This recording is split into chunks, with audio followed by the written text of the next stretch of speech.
আজকে আমাদের অনুষ্ঠান জমিয়তুল হিন্দের 24-25 টার্মে নির্বাচন, ব্লক নির্বাচন, এরপরে আমাদের জেলা নির্বাচন, তারপরে আমাদের রাজ্য নির্বাচন কমপ্লিট হয়ে যাওয়ার পর এই জমিয়তুল হিন্দের সাংগঠনিক যে পরিস্থিতি এটাই এখানে কমপ্লিট হবে ইনশাআল্লাহ। মুসলিম সম্প্রদায়ের উপর যে অত্যাচার, জুলুম, নির্বাচন অন্যান্য ক্ষেত্রে একতরফাভাবে আক্রমণ করা হচ্ছে, যাতে মুসলমানদের এদেশে নাগরিকত্ব বাতিল হয়ে যায়, যাতে মুসলমান ভোটার অধিকার কেড়ে নেওয়া যায়, এই জন্য কেন্দ্রীয় সরকার তাদের সমস্ত রকম শক্তি প্রয়োগ করে বিভিন্ন পদ্ধতিতে মুসলমানদের স্টিম রোলার চালিয়ে আসছে এবং চালিয়ে যাবে।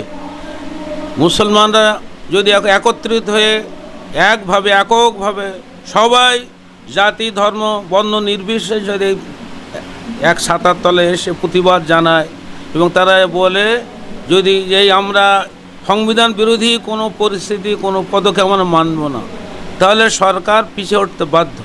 কিন্তু আমাদের দুঃখের বিষয়, আমাদের বিভিন্ন ইউনিটি, বিভিন্ন কমিউনিটির মধ্যে ইত্তেফাক না থাকার কারণে আর সরকারের সুযোগ পেয়ে যাচ্ছে।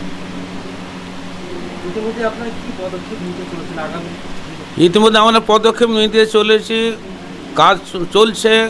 ওই এখন ওয়াকফ মানে মেমোরেন্ডাম বিল, অ্যামেন্ডমেন্ট বিল, এটা আমাদের জাতীয়ভাবে নষ্ট।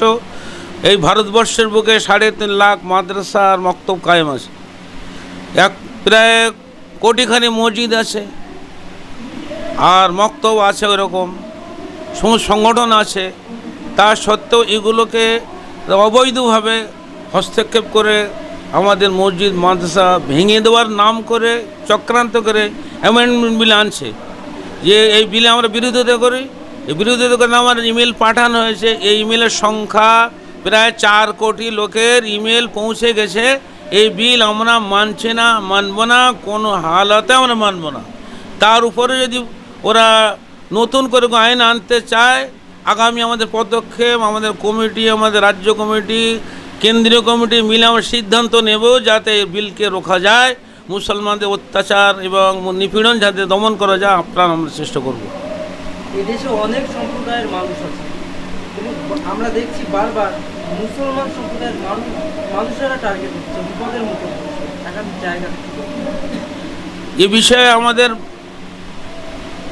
কেন্দ্রীয় কমিটি বা কেন্দ্রীয় সরকার ইচ্ছাকৃত করছে, এতে আমরা একমত নই। আমাদের উপরে একটা আরোপ আছে যে মুসলমানরা স্বাধীনতার পরপরে দেশ ভাগ করে নিয়ে চলে গেছে, পাকিস্তান গঠন হয়েছে, কিন্তু এটা হিন্দুস্তান, এটা কায়েম হবে, এখানে হিন্দুরাই থাকবে, মুসলমান থাকার অধিকার নেই। এই দাবি নিয়ে একদম স্বাধীনতার 47 সাল থেকে আজ পর্যন্ত চালিয়ে যাচ্ছে।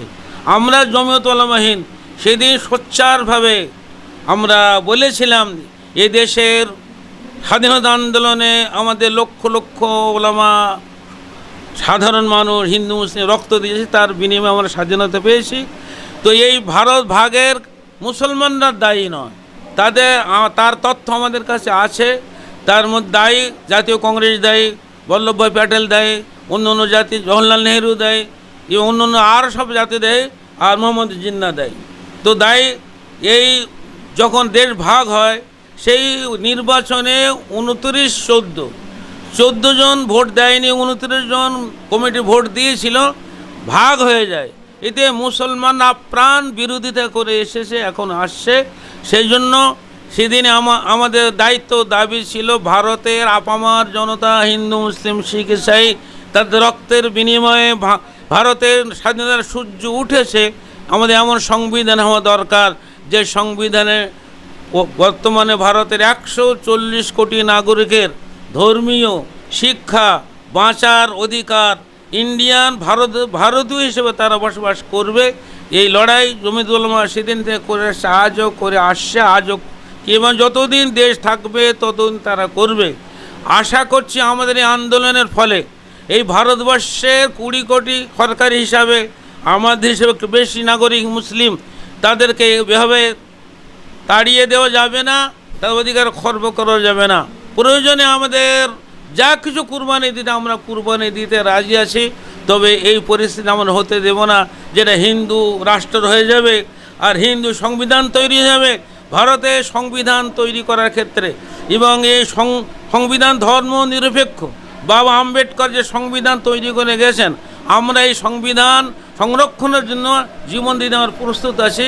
তবে আমরা ওই হিন্দু সংবিধান বা হিন্দু রাষ্ট্র আমরা মানতে রাজি নই। বেশ, আপনার নাম? আমার নাম এমডি শওকত আলী মোল্লা।